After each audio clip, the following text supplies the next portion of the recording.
बहुत समय पहले हिमालय की पहाड़ियों के बीच एक छोटा सा आश्रम था। उस आश्रम में एक जिज्ञासु बालक रहता था जिसका नाम आरव था। आरव दिन रात भगवान शिव के रहस्यों के बारे में सोचा करता था।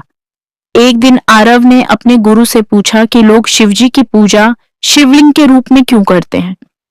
गुरु मुस्कुराए और बोले कि इसका उत्तर सिर्फ कहानी नहीं, एक गहरा अनुभव है। गुरु ने आरव को एक लंबी आध्यात्मिक यात्रा पर ले जाने का निर्णय लिया। दोनों घने जंगलों से होते हुए एक प्राचीन गुफा तक पहुंचे।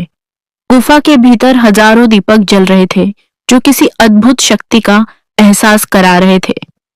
गुफा के बीच एक चमकता हुआ शिवलिंग था जिस पर जल टपक रहा था। आरव उसकी ऊर्जा से चकित था और पूछ बैठा कि इसका मतलब क्या है। गुरु ने कहा कि शिवलिंग सिर्फ पत्थर नहीं बल्कि ब्रह्मांड की रचना का प्रतीक है। उन्होंने बताया कि शिवलिंग का गोल आधार शक्ति का प्रतीक है और ऊपर का अंडाकार भाग शिव के अनंत स्वरूप को दर्शाता है, यानी सृष्टि की शुरुआत और अंत दोनों इसी स्वरूप में समाये हुए हैं। गुरु बोले कि ध्यान में लीन रहने वाले अर्षियों ने पाया कि शिव का असली रूप निराकार है। निराकार को आंखों से नहीं देखा जा सकता, इसलिए उसे लिंग रूप में दर्शाया गया जो न शुरुआत है न अंत। आरव ने पूछा कि लोग शिवलिंग पर जल क्यों चढ़ाते हैं। गुरु ने कहा कि निरंतर बहता जल मन की अशुद्धियों को धोकर शांत करता है।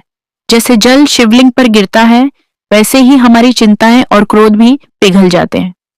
गुरु ने उसे एक और बात बताई कि शिवलिंग का आकार ऊर्जा को संतुलित करता है। जो भी शिवलिंग के पास बैठकर ओम नमः शिवाय जप करता है उसका मन बेहद शांत हो जाता है। आरव ने गुफा में बैठकर मंत्र जाप करना शुरू किया और उसे भीतर एक दिव्य शांति महसूस हुई।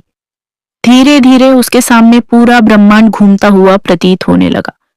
उसे ऐसा लगा जैसे शिव स्वयं उसे अपने निराकार रूप का एहसास करा रहे हों। उसका शरीर हल्का हो गया और मन पूरी तरह शांत। गुरु ने कहा कि शिवलिंग वही दरवाजा है जहां से मनुष्य खुद के भीतर छिपे ब्रह्मांड से मिल पाता है। शिवलिंग रूप शिव को सीमित नहीं करता बल्कि उनके अनंत स्वरूप को सरल तरीके से समझाता है। आरव ने जाना कि शिवलिंग भगवान शिव का मूर्ति नहीं, ऊर्जा का केंद्र है। शिवलिंग बताता है कि भगवान कहीं बाहर नहीं, हर दिशा में मौजूद है। दुनिया भर में लाखों लोग शिवलिंग की पूजा इसी कारण करते हैं क्योंकि यह भगवान शिव के अनंत, असीम और निराकार स्वरूप का प्रत्यक्ष प्रतीक है।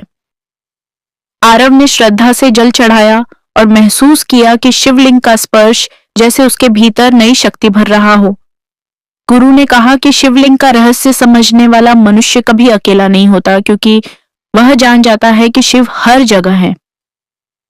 आरव आश्रम लौटकर हर दिन शिवलिंग की पूजा करने लगा और धीरे धीरे उसकी जिंदगी बदल गई। उसकी सोच शांत, व्यवहार विनम्र और मन मजबूत हो गया।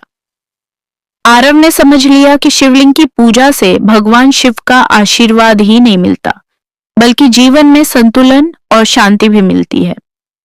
इस तरह आरव की जिज्ञासा एक दिव्य अनुभव में बदल गई और उसने जाना कि शिवलिंग वह रूप है जो हमें शिव के असली निराकार स्वरूप से जोड़ता है।